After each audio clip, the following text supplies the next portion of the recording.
No, never mind.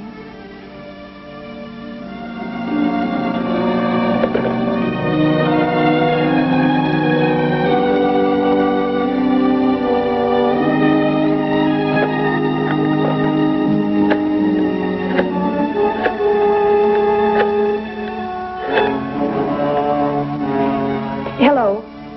I want to speak with Mrs. Jean Bullock, please. Yes, she's a patient. I know it's after hours, but this is her sister and it's an emergency. Hello, Jean? Darling, I'm sorry to waken you. Marjorie's gone. I went to the drugstore. I came back in 20 minutes and she was gone, clothes and all. No. No, there's a note. Arnie took her.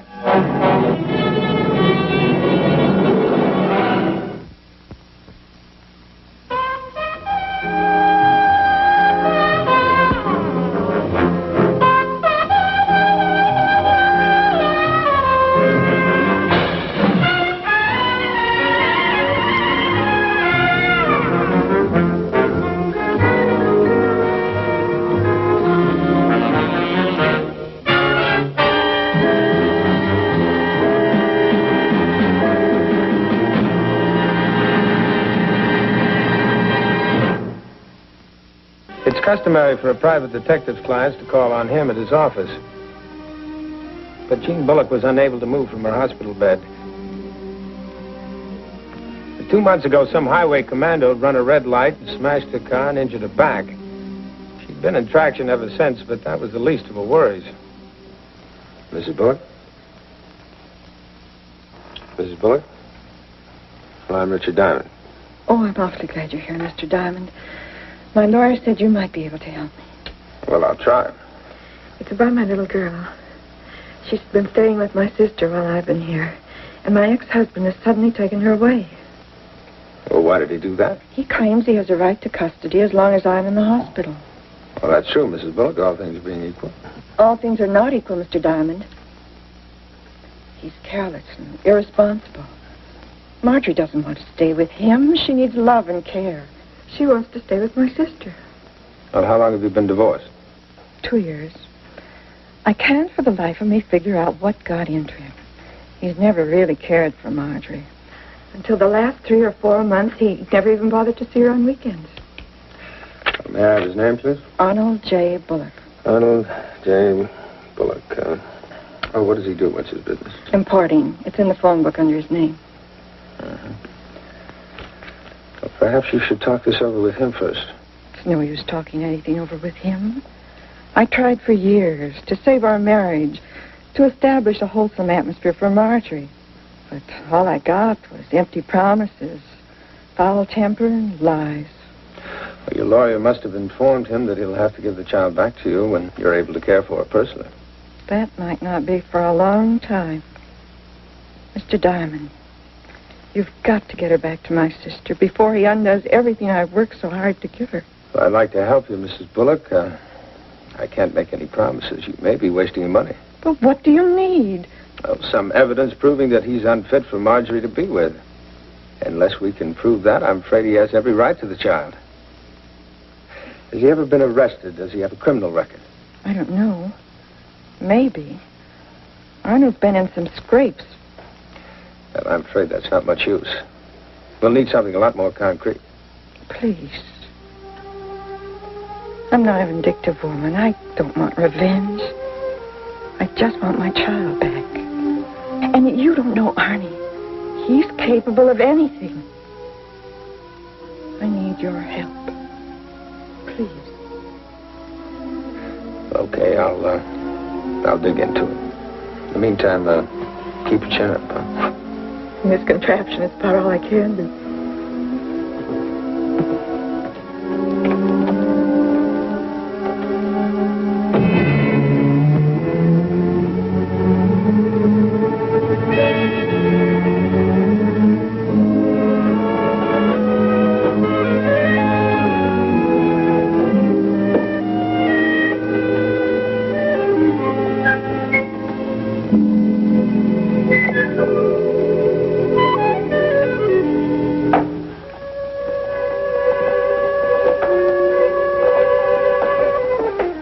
private detectives have various ingenious ways of checking on people. But in this case, I figured the simplest way was the best. Just ask a competitor. Well, sure, I know Arnie Bullock. His office is right down the hall, isn't it? Let's give you some pretty stiff competition. Are you asking? I'm asking. Frankly, I don't know how he pays his rent. What do you mean? Well, he's a Johnny-come-lately, and if you ask me, he'll go quickly. A man has to sell a little bit of merchandise once in a while to stay in business. Well, now he must sell something. Drop in the bucket. And those trips he makes, London, Amsterdam, Paris, it's a joke. The guy doesn't turn a nickel. Well, then how can he afford all those trips? I don't know. Maybe he's got a rich uncle that dropped dead.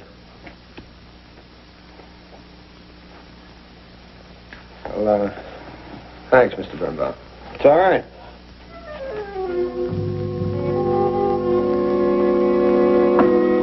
My favorite financial spy helped me uncover Arnie's long history of defaulted loans, repossessed cars, and frequent games of hide-and-seek with skip traces. Now, this would have served my purpose beautifully, except for one very annoying detail. 3 months ago, he'd suddenly paid off all his debts. His credit was as solid as Grant's tomb.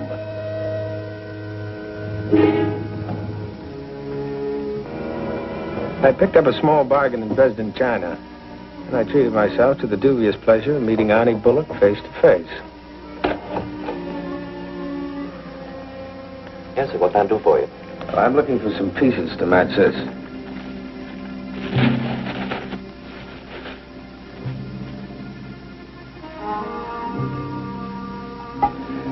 Fred, I can't help you. Well, thank you very much. Well, he was wrong. He'd given me exactly what I wanted. His fingerprints on a perfect surface. I badgered Lieutenant McGowan into running a make on them for me.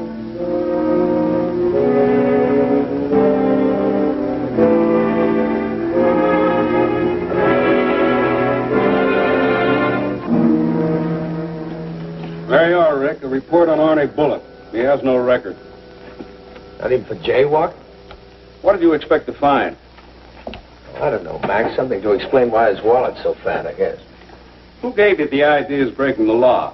His ex-wife. What makes you think so? Female intuition. Business must be slow these days. I've got a hunch she's right, man. Male intuition. Now, look, Rick. You swore once you'd hire out as a hotel dick before you got mixed up with divorce cases. Yeah, I guess I did. But this is different. Mac, the divorce is over. There's a child involved. The mother's all trussed up in a hospital bed, worried and scared half to death. I see. You think I'm getting soft? In your heart or in your head? Oh, thanks. A lot.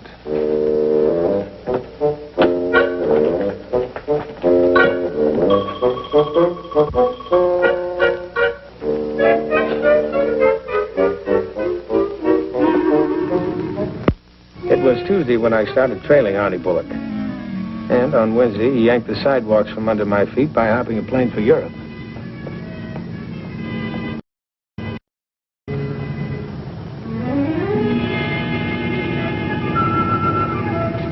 However, the way he said goodbye to Marjorie's governess gave me new faith in female intuition. But I knew his weakness for governesses would never induce the court to take Marjorie away from him. The law considers a divorced man completely free to make the same mistake again.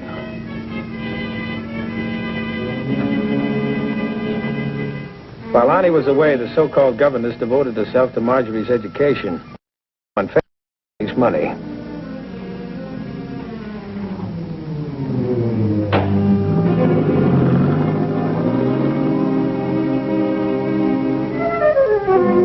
I watched her drag the poor kid through all the best shops and beauty parlors in the city. And it was hardly what a child psychologist would consider a wholesome pastime, but, again, I knew the court could raise no objection. As long as this dame wasn't teaching the kid how to be a shoplifter.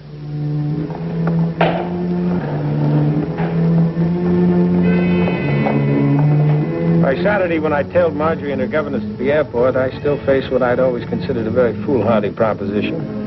Converting a woman's intuition into fact.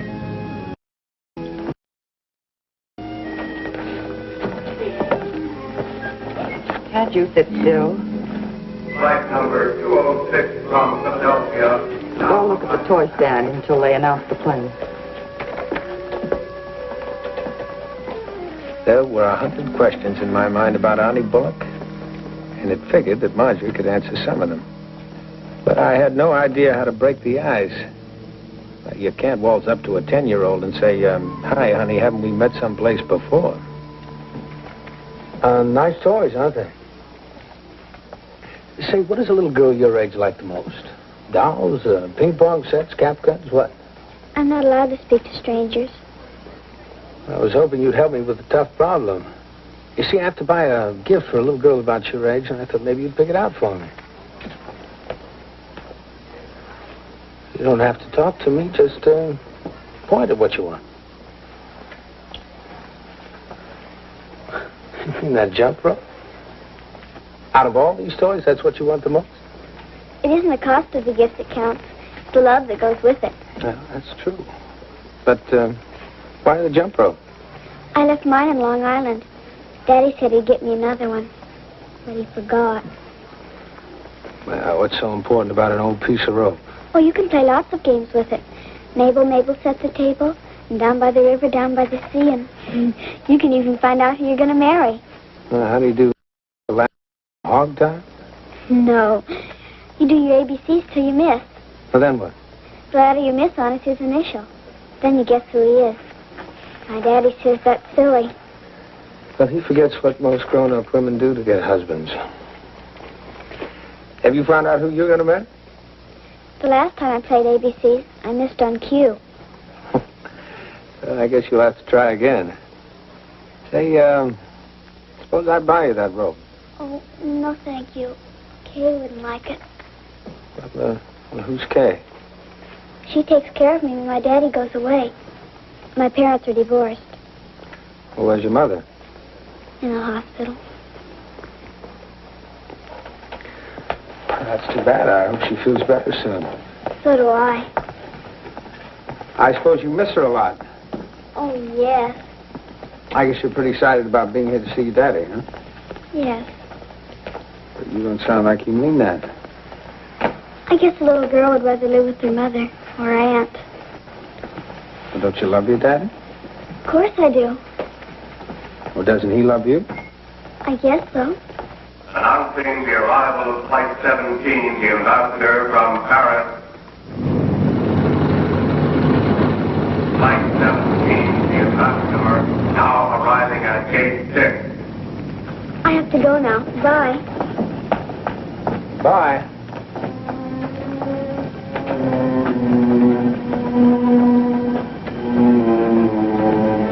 Passenger William Andrews. Passenger William Andrews, please report to the information counter.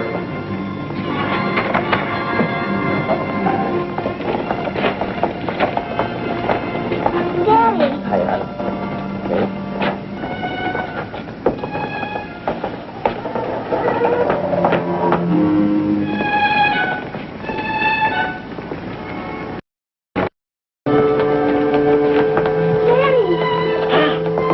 Baby. I'm sorry, sir. She'll have to stay outside. Of course.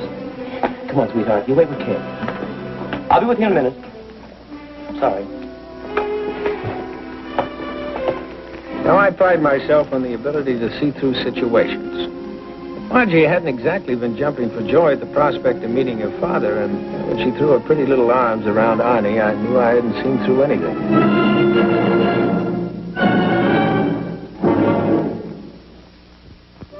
On Wednesday, Arnie flew to Amsterdam, and on Thursday, Marjorie went to the hospital to visit her mother. I fixed things so that she'd be sent down.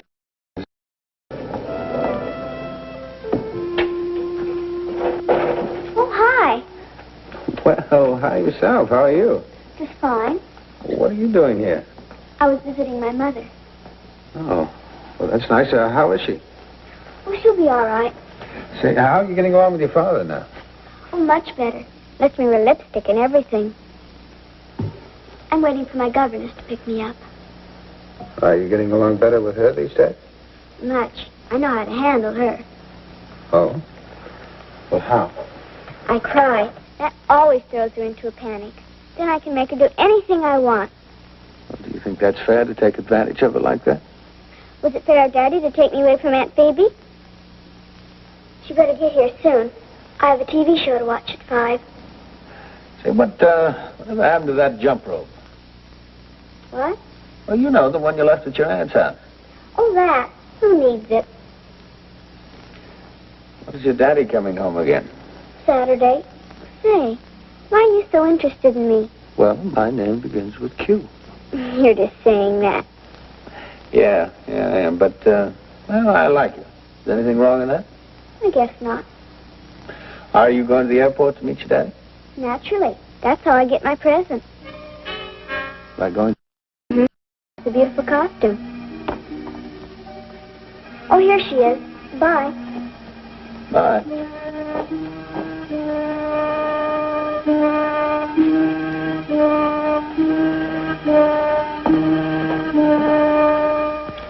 I grant you that first Arnie spoils Marjorie with expensive toys, clothes, and candy. Then he does a complete switch and plops her in front of a TV set and forgets her. But ladies, a court will not take a man's daughter away from him so long as he gives her food, shelter, and sees that she goes to school. Mr. Diamond, he doesn't love her. Well, then why did he take her away? Because he lost his temper. Over what? I wouldn't let that woman take Marjorie to the airport to meet him. Well, when was this? Saturday before last. Marjorie had been invited to a birthday party down the block. I kept her home so she could go. And that night he came and he took her away. Phoebe, you should have let her go to the airport. I promised Arnie. Oh, Jean, when does he ever keep his promises? Besides, why should Marjorie be a welcoming committee every time His Highness flies in from Europe? That's a good question. Let's find out.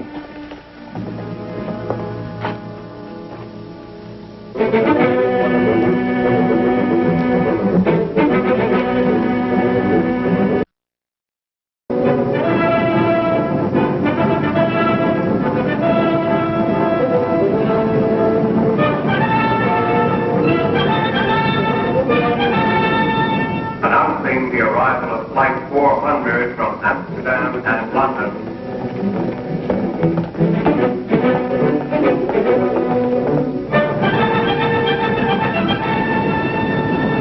Lieutenant McGold, Police Department. Oh, yes, they told me you'd be here, Lieutenant. Flight 400 just landed. Is that fellow Bullock aboard? Oh, yes, Arnold J. Bullock. You say he's trying to smuggle something in? That's right. Probably in the child's down. Are you sure? This man went through customs just 2 weeks ago and paid $6,700 duty on some jewelry. Somebody fouled up his plans. This time it might be different. Okay, we'll check him over. Oh, Charlie. If he really is smuggling something, don't you think we'll be able to get Marjorie back? I guarantee it. You probably won't even have to go to court. Announcing the arrival of Flight 400 from Amsterdam and London. Hey, Rick. What makes you so sure this bird's a smuggler? He might be in legitimate business abroad. No, he's not the type, man. I think you're dreaming. We're all set, Lieutenant. Oh, thanks. Let's get out of sight. Flight 400 now arriving at Gate 6. Flight 400 now arriving at Gate 6.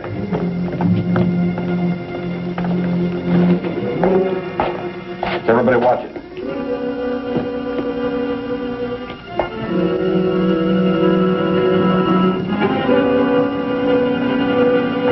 Announcing the departure of flight number 408. Now to Los Angeles, now ready for boarding at Gate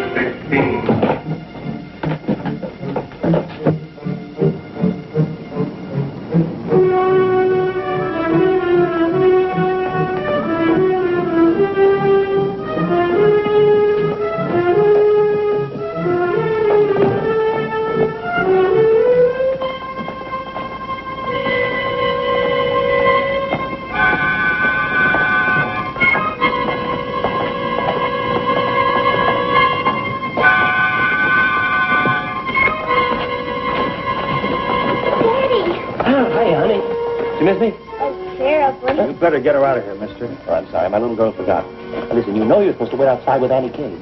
Go on. I still don't see how the kid figures in. Well, look, All I know is that Bullock was perfectly happy to let Marjorie live with her aunt until she failed to meet him here one time. You're way up on cloud 7.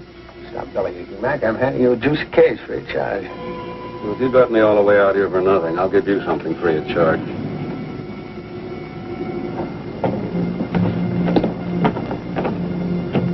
What's in here? A doll. Open it, please.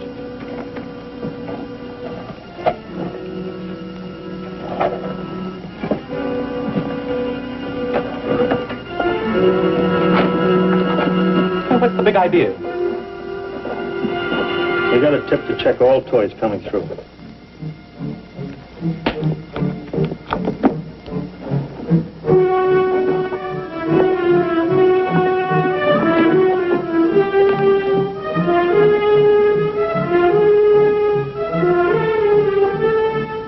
I hope you're satisfied.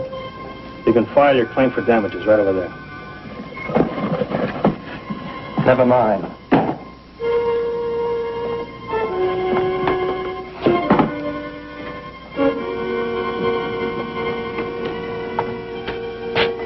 Looks like you were wrong, Lieutenant. Sorry. Another one of those false alarms we get from cranks. Talk about female intuition. Yours is twice as bad. Look, is there any way you can stall him? How long? 2 minutes. I'll try. Okay. I had 2 strikes on me. Had a very bad time for a squeeze play, but that was my only chance. I breezed past the toy stand, leaving one sales lady slightly unnerved. Then I went looking for a certain little girl who was expecting a doll.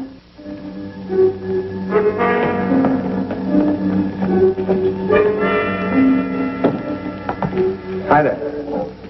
Oh, hi. Your daddy was detained inside. He asked me to get you this. Mr. Bullock, the doll he had, it was broken. Don't you want your dolly? Yes, but But what? I'm not supposed to play the game with anyone but my father. Well, what game is that? It's a secret. Maybe I can guess. Are you sure you have the right party? Yes, I'm sure. Is it a trading game? Who are you anyway? Well, what do you give your daddy for the doll? A kiss, a little package? Yes, but Just a minute. But what, honey? we don't trade till we get home. Well, I think we ought to trade now. Yeah. No! When did you get this?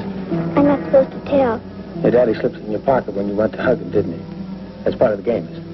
Yes.